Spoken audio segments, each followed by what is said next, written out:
بسم اللہ الرحمن الرحیم۔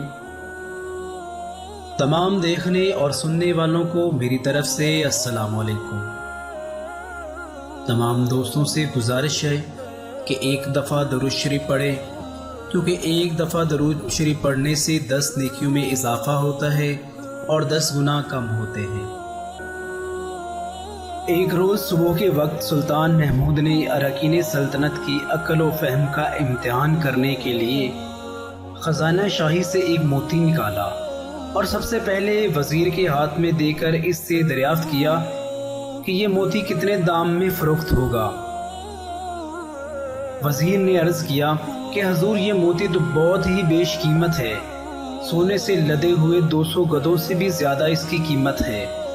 سلطان نے کہا اچھا تو میرے حکم سے اس بیش بہا موتی کو ریزہ ریزہ کر دو۔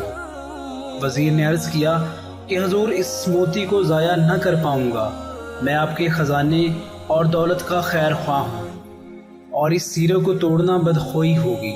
بادشاہ نے اس کو شاباش دی اور ایک شاہی خل عطا فرمائی اور اس موتی کو وزیر کے ہاتھ سے لے کر سلطنت کے ایک دوسرے مقرر عہدیدار کو دیا اور اس سے بھی اس کی قیمت دریافت کی۔ اس نے کہا حضور اس بیش بہا موتی کی قیمت آپ کی آدھی سلطنت ہے، خدا اس موتی کو محفوظ رکھے۔ بادشاہ نے اس کو بھی حکم دیا کہ اس موتی کو ریزہ ریزہ کر دو۔ اس نے عرض کیا کہ حضور ایسے قیمتی موتی کو توڑنے کے لیے میرے ہاتھ حرکت نہیں کر سکتے، اس موتی کو توڑنا خزانہ سلطنت سے دشمنی کے مترادف ہوگا۔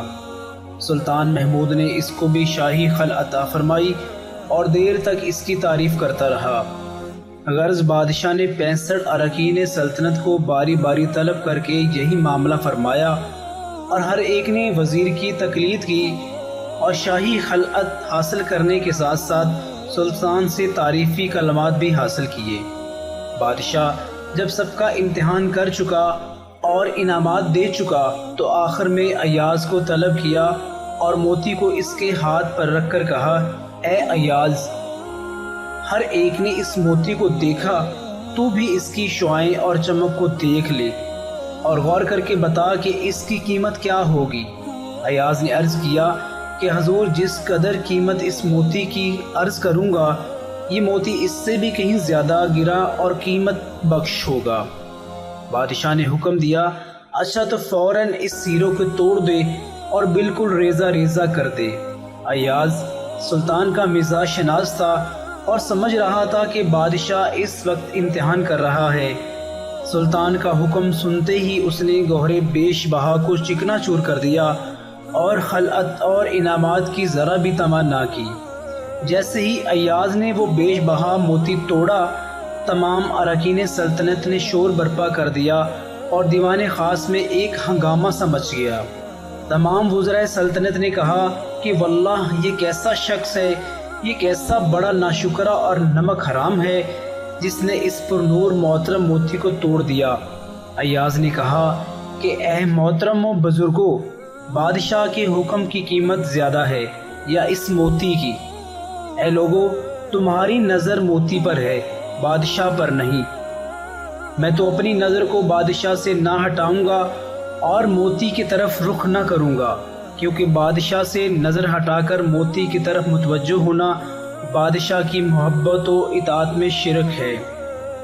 جس وقت ایاز نے اس راز کو اراکین سلطنت پر ظاہر کیا، تمام اراکین جو ایاز کے مقرب بادشاہ ہونے کی وجہ سے حاسد تھے اس کی فتح و کامیابی سے ذلیل و خوار ہو گئے۔ دوستو، اس واقعے سے ہمیں ایک سبق ملتا ہے، بجائے کہ ہم اس دنیا کی خوبصورتی کو دیکھیں جو ہیرے کی طرح، اس موتی کی طرح چمک رہی ہے، کیوں نہ ہم اس خالق ازل، اس بادشاہ کو دیکھیں جو پوری کائنات کو تخلیق کرنے والا ہے، پوری کائنات کو بنانے والا ہے۔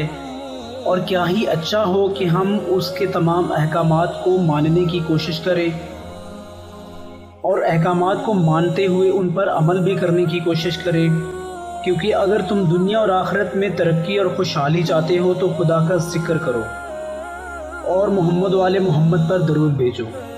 آپ لوگوں سے گزارش ہے کہ ہمارے چینل کو سبسکرائب کریں اور اپنے دوستوں کے ساتھ ضرور شیئر کریں۔